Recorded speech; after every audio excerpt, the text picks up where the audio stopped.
Bonsoir amis chers téléspectateurs, ici on est à Dagana sur la chaîne Sénégal 24 TV. Alors aujourd'hui nous avons le plaisir et l'honneur de vous présenter notre père, notre monsieur, plus grand monsieur aussi du Sénégal, di tudd monsieur Aïdara. Alors dañ koy bàyyi mu présenté wu. Monsieur Aïdara ñu bàyyi la nga présenté wu. Merci beaucoup. Oui, monsieur Aïdara, monsieur Amadou Adi Aïdara. Et aussi Adi Koumba de Dagana, c'est mon nom d'artiste. Voilà, donc je suis ici à Dagana, je suis né à Dagana. Et bon, je peux dire que j'y ai passé toute ma vie.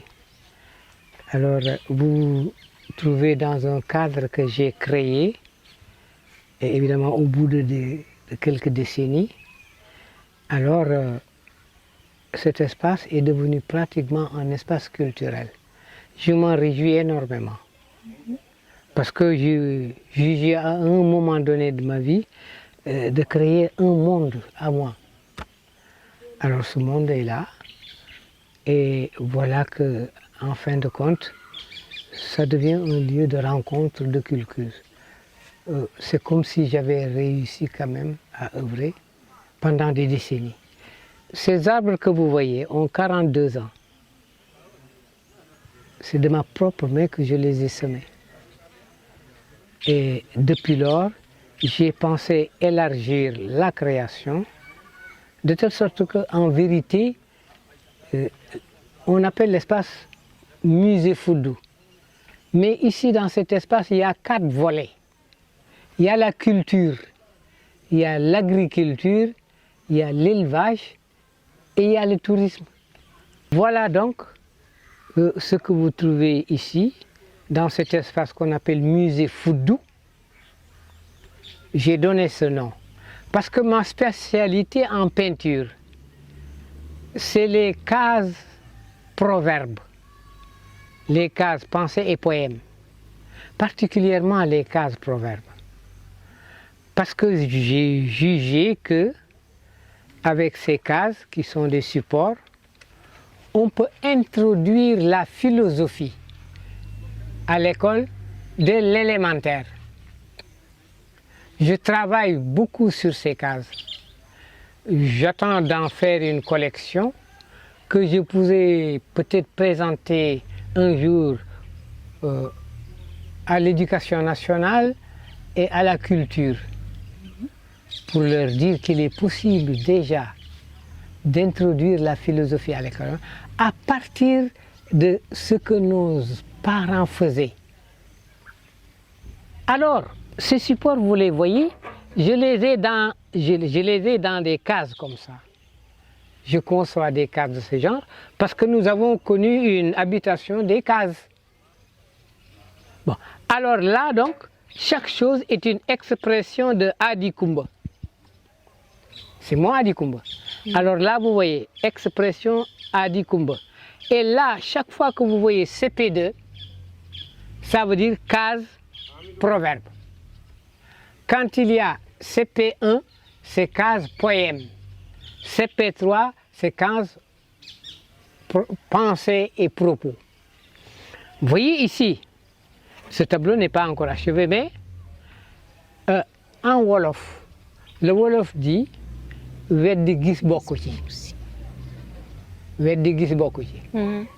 Bon, voilà, je l'ai illustré avec comme ça des yeux qui peuvent voir et des yeux qui ne voient pas. Bon, alors lii xale mën na ci wax lu mu xalaat. Kii donc proverbe la. Xool leen. Kii poème la, xaaral ma woon leen proverbe. Yii yëpp c'est des tableaux que je vais reprendre. Tableau bi CP2. MDM, noonu laa ko titré. MDM, ça veut dire merveille du monde. Parce que un lac rose n'existe dans ce monde qu'au Sénégal. Amul feneen ci àddina lac rose, Sénégal rek la am. Voilà, et là vous voyez, rose, du blanc, et là lac rose. wolof dafa wax ci benn proverbe ni xorom yàpp na ndox mi mu dëkkaaleel déjà boo demee Lac Rose da ngay gis gaal guy tëmb ci ndox mi nit wàcc di dindi xorom mu di doñ mais vraiment xorom mën na tiitru ni ko mais yow ndox loo mu mënuloo ma dara ci sa biir laa dëkk te mënuloo ma seyal mais wax jooju nag du loolu rek la tekki am na leneen lu mu tekki ci ginnaaw donc à partir de ça l'enfant peut réfléchir sur un deuxième contenu et c'est ça qui est important pour la philosophie. Bon voilà beneen a ngi nii tableau yi yàgg nañu de. CP2 c'est proverbe saa su asamaan wàccee ba sa loxo jot ko laal ko bala muy dellu wax jooju boo ko déggee d'abord mën nga wax xale mu ni asamaan dana wàcc wala leneen donc tout part de ça maintenant il va retrouver la chose après alors regardez comment je l'ai illustré voyez-vous généralement mes supports ce sont la croix du Dogon malien moom lay utiliser cette croix qui existait dans le drapeau de la Fédération du Mali et dont le symbole a disparu depuis longtemps. Alors ça peut présenter l'aspect d'un homme qui porte un plateau et le plateau il y a X mais en wolof ça veut dire xéewal lii mooy il y a des chances qui n'arrivent qu'une seule fois dans la vie bu la échappé c'est terminé saa su asamaan wàccee ba sa loxo jot ko laal ko bala muy dellu bon je travaille sur ça je suis en train de préparer une collection surtout sur ces proverbes que je pourrais un jour ou l'autre présenter au Sénégal à travers les médias. Les médias, Inch'Allah. Voilà. Alors, M. Aïdara, on voit que vous avez appelé ce musée Food. Alors, on voulait savoir pourquoi vous avez pris ce nom. D'où ça vient? C'est toujours dans ce cadre des proverbes. Wolof dafa ne lu neex buur foqati ko jago ba mu des bànneexu fudd dana ko bàyyeeg borom. looloo tax ma tuddee ko fudd et en fait c'est pour dire aux autres à certains toute ma liberté d'expression damay fudd kenn mënu ci dara loolu moo tax ma tuddee ko fudd d'accord d'accord lu neex buur foqati jagoo ko ba mu des bànneexu fudd dana ko bàyyeeg borom loolu moo tax ma tuddee ko fudd. C'est ça. Alors pourquoi vous pensez qu'on devait intégrer la philosophie à bas âge dès les écoles primaires élémentaires? Mais c'est parce que tout simplement la communication serait facile parce que ça se passera avec nos langues. ci wolof nga toog yàgg sa maam autour du feu wala ci leneen mu ne la.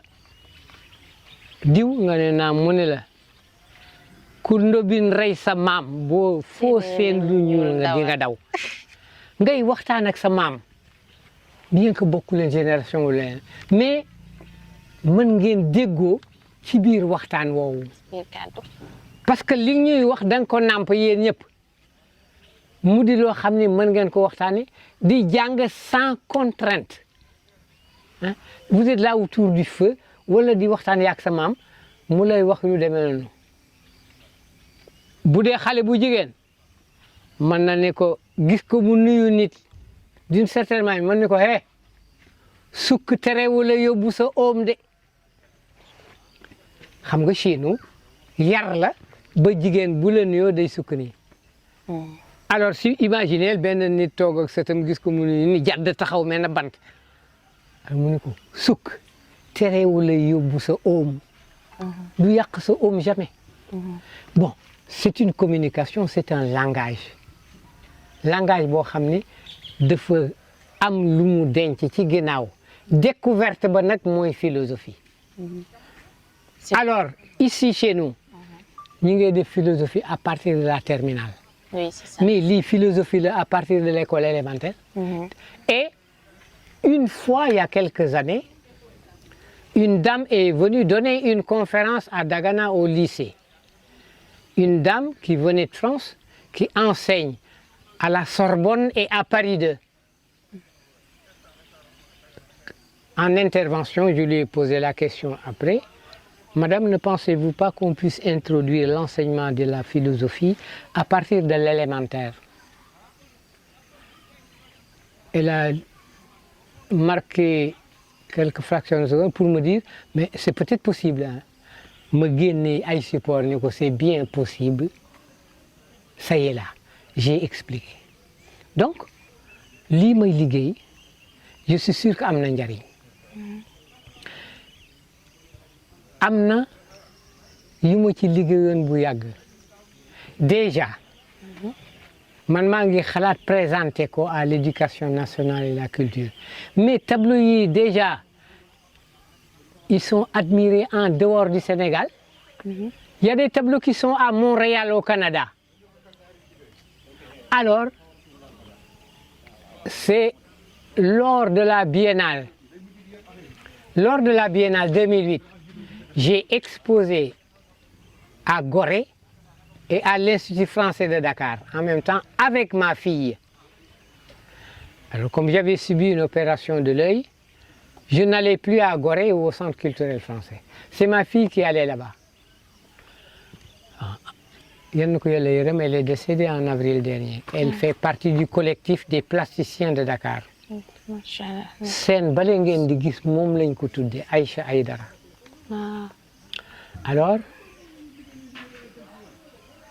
un jour, lors de cette biennale, ma fille est venue me dire, bon, papa yow da nga ne ma woon keroog dama la wax nga ne ma amuloo sax loo jëndee cigarette. Ma ne ko waa Aïcha wax naa la dëgg boobu aw ma ko. Mu ne bon papa nga baal ma mais c'est que voilà 5 jours il y a un Canadien daf ma topp daal ba ni naa fexe ba jaay ko benn case alors jaay naa ko case bi ma ne ko c'est bon ça ne fait rien mais depuis ça elle recevait toujours un appel de Montréal au Canada. Il y a la grand-mère la grand-mère de comment dirais-je de ma belle-fille am naa benn topp jabaru tubaab la am benn doom dafa am maam bu nekk à Paris alors benn bés ñaan man nañ ma tableau ma may leen ko mu di proverbe yi yaakaar naa ne may naa ñaari tableau déjà yu nekk en France yu ñu xam benn bi lii la budul woon koddaay julli ñaaw effectivement imaginez leen nit gu doon julli nu mais bu sëggee c'est horrible hein loolu la wala fa am na lu mu tekki bon am na beneen kaas nag bu leen jaaxal et c'est un proverbe africain qui dit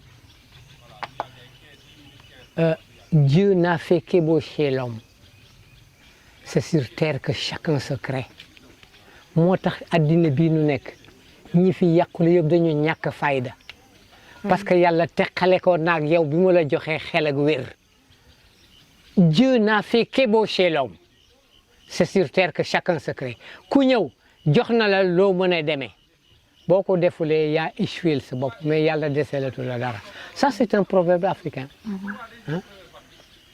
Bon alors je travaille donc sur ça avec l'espoir de pouvoir déjà m'exprimer avec des enfants et des adultes. Voilà donc ces cases que nous avons et qui CP2, CP1 poème là. Conjugaison en première D pour terminale D.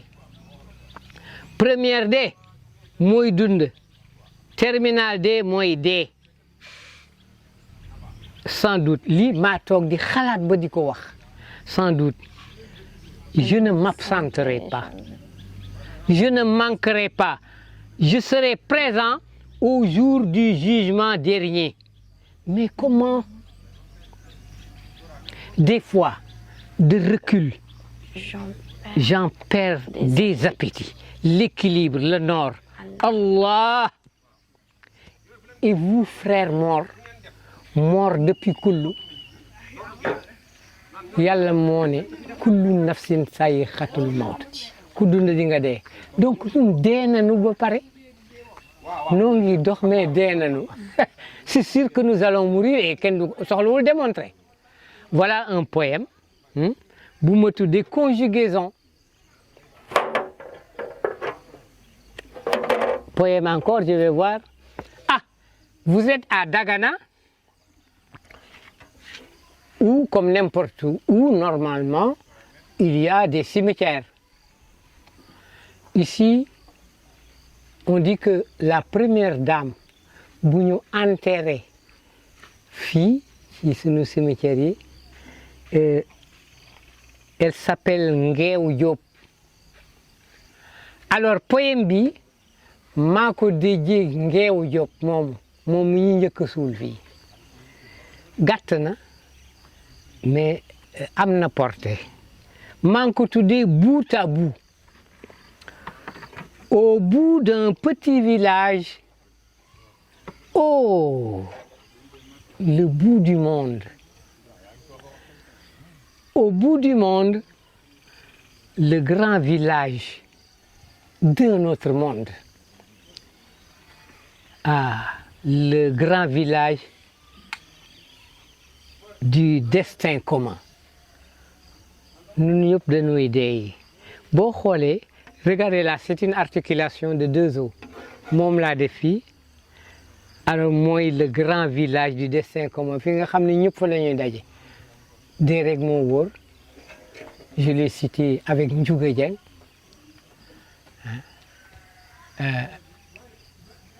Je l'ai donc, ça c'est rendre hommage à Ngeew Diop mi nekk foofu. Léegi bon voilà yii yëpp lan la attends mënoon nañu peut-être amaat yeneen poème wala leneen. Destin commun moo di les cimetières. Lii ngeen di gis c'est un support dafa war yenn sama benn liggéey mais xool leen lii ngeen di gis case la case forme case la am case bi mi ngi amee KBF. KBF ça veut dire Kocc Barma Fall. Kocc Barma fut un philosophe sénégalais. Et c'est pour revenir au cimetière. Nee nañu Kocc Barma kii mujj nekk jabaram ki mu takk bi ñu njëkkee daje benn bés taxaw nii ci yoon ba waxtaan Kocc ni ko soxna si yow fan nga dëkk ci dëkk bi.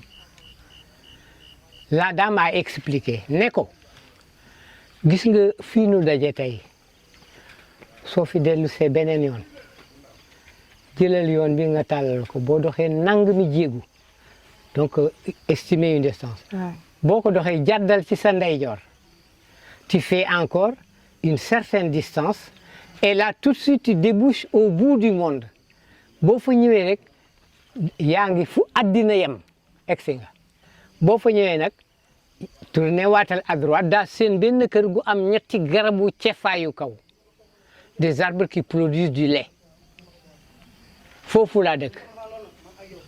Kocc Barma ni ko jërëjëf dinaa fa ñëw un jour Kocc di dem jaar foofu taxaw ni newoon na fii telle distance bu ma jàddee c'est le bout du monde mu ne oui c'est vrai kon fii la mu ni fii mooy bout du monde alors jàddaat dem ci benn kër mu seen ñetti garabu guy xam nga guy day jur doom yoo xam ne mën nañ ko def soow mooy cefaayu kaw du lait produit de là-haut alors Kocc ni c'est là qu'habite la femme mu ñëw ci kër gi laajte ñu ne ko mu ngi ci biir néeg bi Kocc summi dàllam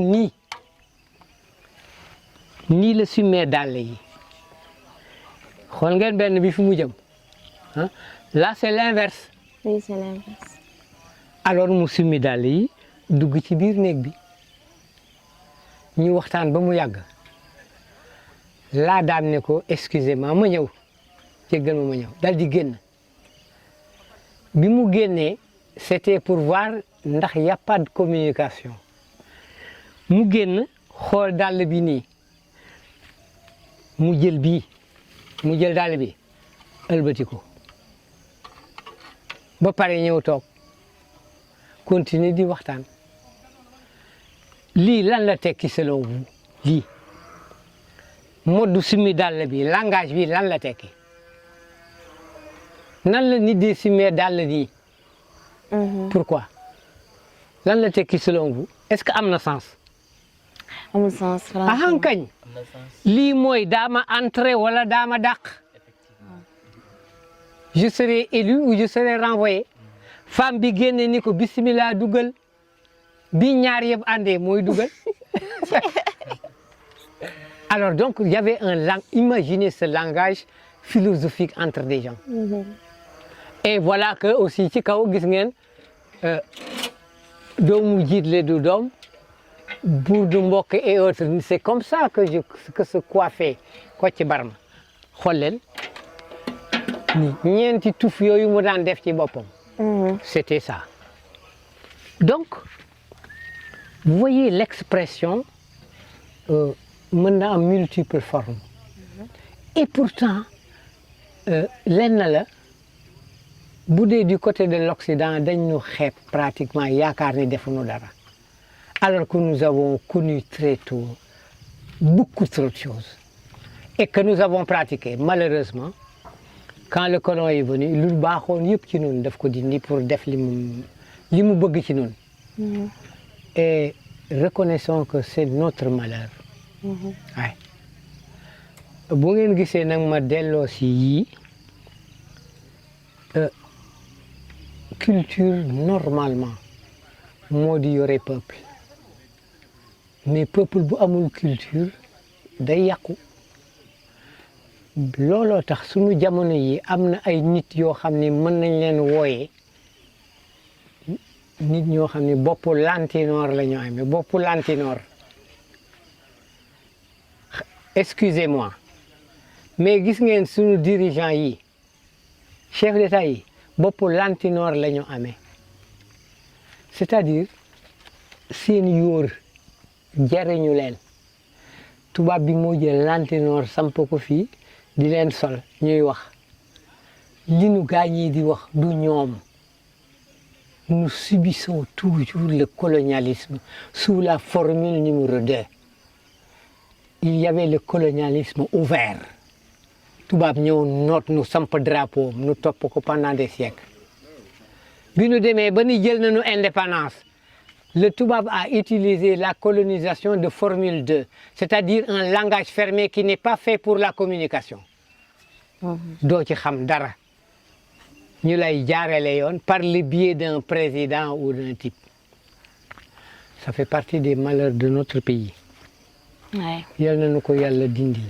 amiin amiin alors ñu lay wax aussi sigil ndigaale si sa doom yàlla ko yàlla xare aljana amiin yaa rabbi et que c'était un immense plaisir de partager ce plateau avec vous yàlla nañ koy defaat ay ati at inchallah yàlla may la wér ak gudd fan ñu ko teewee ñu fekk ko nun ñëpp amiin inchallah rabbi mais kii ngeen gis fii am na yeneen réew yu dul Sénégal yu nu ko gën a xam yu nu ko gën fonk waaw moom moi je suis son admirateur li mu def rëy na baax na leneen am na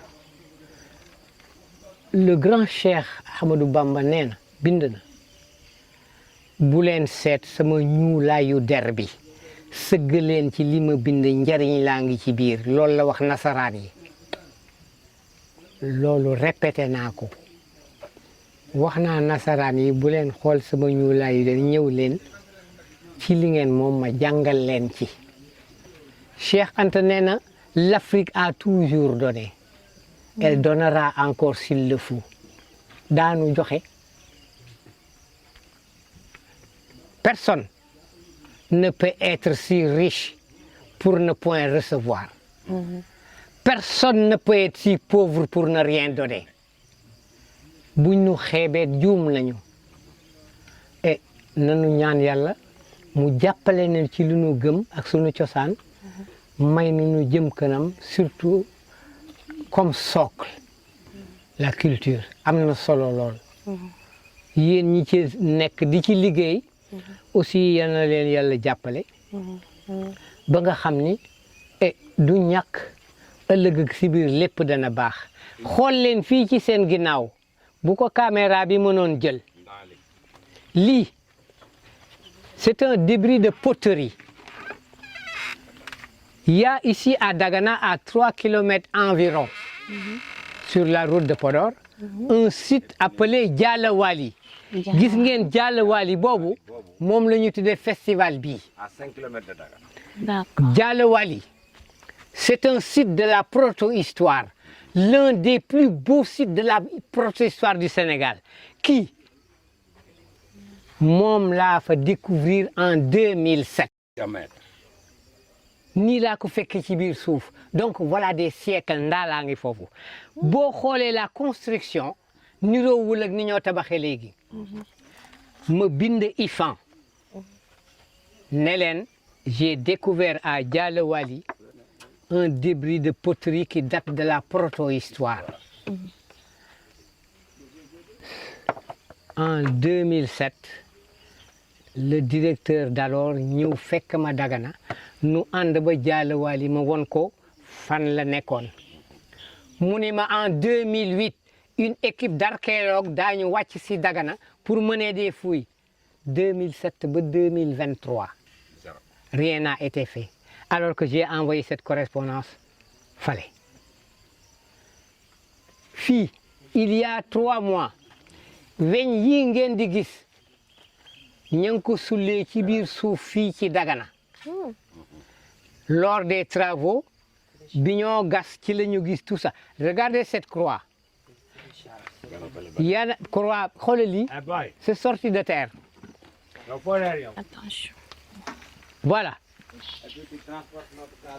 il y a beneen croix bu fi nekk pour une pierre tombale de 1885 ma nga fale ci biti dinaa leen ko won une dame qui est décédée a été enterrée ici le 23 mai 1885 voilà lii en fin de compte on m'a laissé garder ceci parce que bon j'ai un musée et je peux garder des pièces de ce genre mais itam lii ma leen wax wane na ni des fois le pays ne s'occupe pas de ce qui est de son truc vraiment imaginez leen lii ak importance bi mu am depuis lors fàtte nañ ko waxatuñu lu ci jëm et on demande aux gens de travailler de créer ba pare te du am njariñ léegi lenn rek moo ci am ngëm rek moo nu mën sawe ku nekk ci dara xam ne day jariñ nga sëgg ci bul ci xaaru dara man li may liggéey damay yaakaar ni rek dina am njariñ pour ëllëg loolu ma tax di sonn yéen nag maa ngi leen di gërëm bu baax ci li ngeen fi jaar ba mën koon tas tuuti xabaar yi ñeneen jot ci alors jërëjëf laa leen di wax ñu ngi lay remercier merci beaucoup massawu ci coono bi ñu ngi ñoo lay yal na yàlla baaxal lépp amiin incha allah alors yaakaar naa ni nag yàgg yii mën na jëm kanam dina am lu ci génn daal bien voilà